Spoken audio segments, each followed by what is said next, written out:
So the rough ER has ribosomes attached to it, right? Correct. Those ribosomes are making proteins that are destined to go to the plasma membrane or secreted out of the cell. Different than the ribosomes that are free floating. Those ribosomes are making proteins that are staying within the cell. Smooth ER.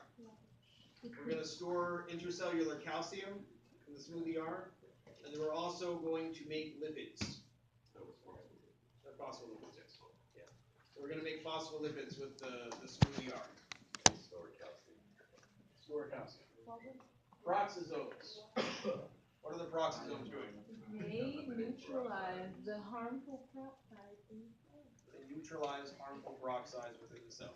So all of you should be able to draw that picture that we drew on the board on that chapter for the cell with all of the organelles within it and just label all of them. It doesn't have to be wonderful art.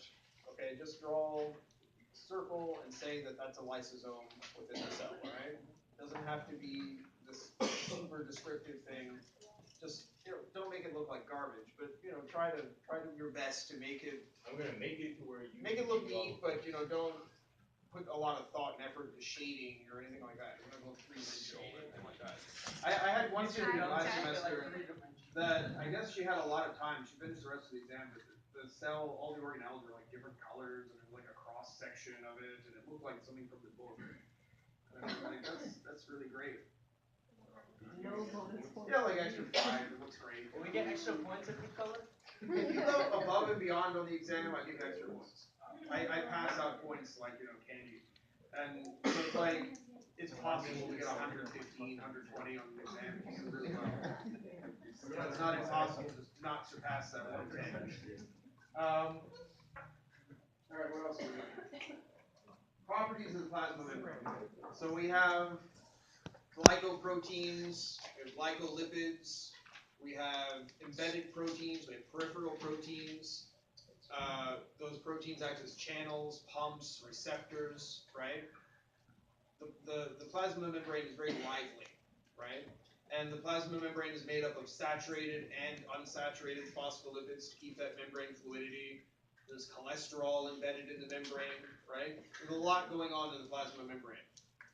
Draw me a rough picture of the cross section showing the lipids, head, tail to tail, and then maybe some cholesterol put in there. Just draw like a little block and put a C that says cholesterol.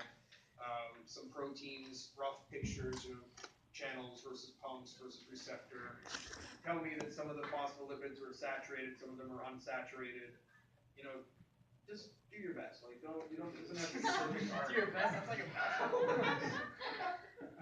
Do your best.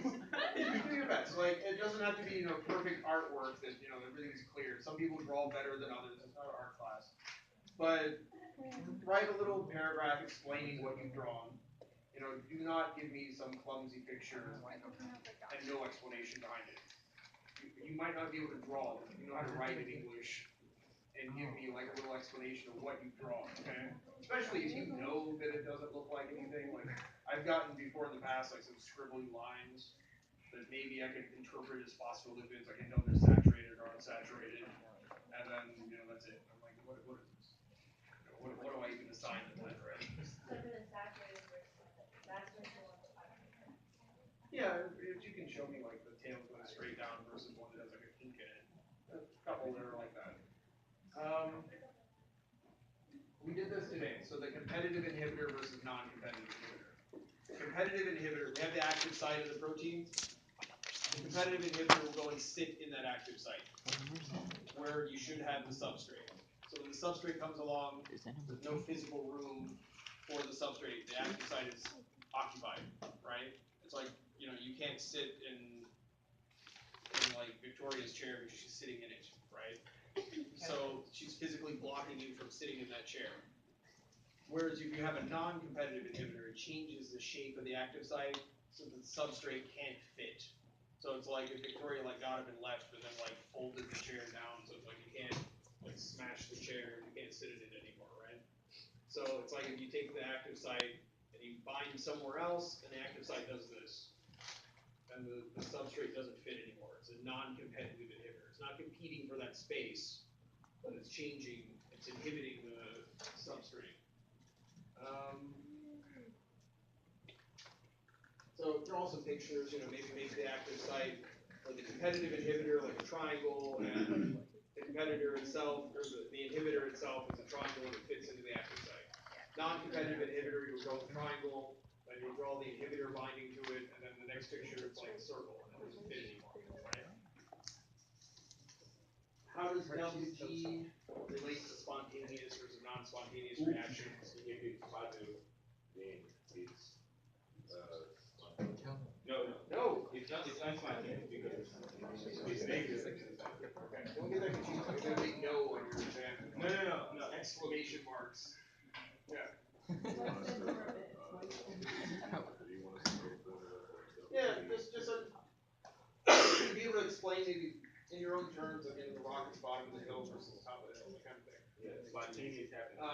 Unspontaneous is when there's You need energy. what you need. So when delta G is negative, this means that you're going downhill. It's negative. It's spontaneous. That reaction will happen on its own. If delta G is positive, this implies some uphill action. Nature is very lazy and will sit at the bottom of the hill forever without some kind of force to push it upward, right? So the rock at the bottom of the hill is never going to roll up the hill by itself. That's going uphill. It's needing energy. That's a positive delta G. So if you think of an incline, you did what's that class, trigonometry, where you look at the triangles and you see the incline is positive or negative, right? So if it's positive, it's pointing upwards. This is like how many of you were like business people, majors? Okay, well, like if you have a graph of money and the graph is going up, this is like making money, right? And you're in the green if this happens, right? That's needing energy to make money to go up. You don't need energy to lose money, right? You just sit around and your company loses money, right? And it goes down. It naturally goes back to zero, right? Or a deficit. Just use like this country's economy.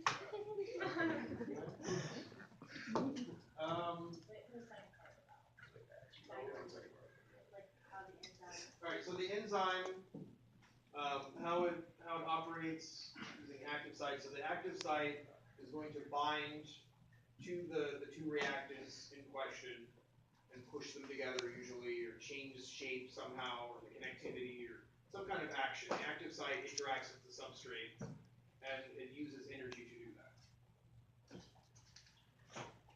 Alright, draw alanine, leucine, isoleucine. I can draw a couple of them on the rule of space. But like, basically, you're going to use that basic structure of the amino acid that I told you. So, we did this like 100 times, remember?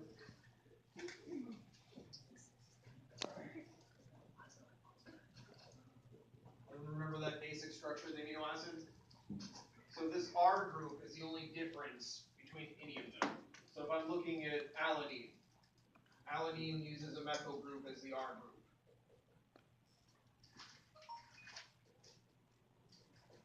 So that's alanine. If I look at leucine,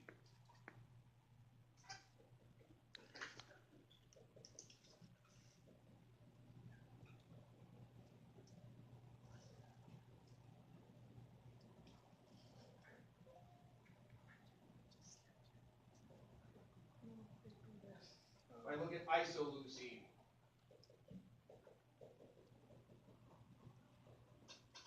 I'm going to draw some of these in like 15 minutes. One's coming off that side. Isoleucine, it just moves the methyl group up one carbon. What's that? Glycine. Glycine's easy. It uses a hydrogen as the R group. Phenylalanine. Huh? You guys have like this chart that's way neater than mine. What's the chart? It's on chapter 4's PowerPoint. And if you actually Google 20 amino acids and hit images, like you get a million pictures. But yeah.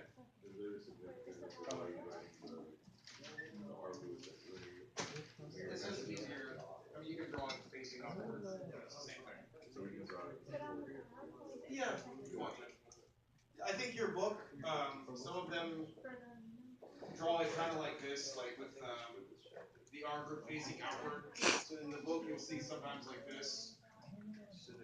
Is this the one where we have to know all the amino acids, how to draw all of them? Yes, all 20.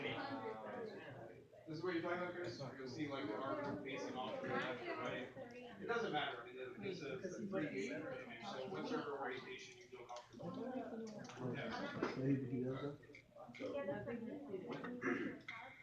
Should I thought it was capable. I think you're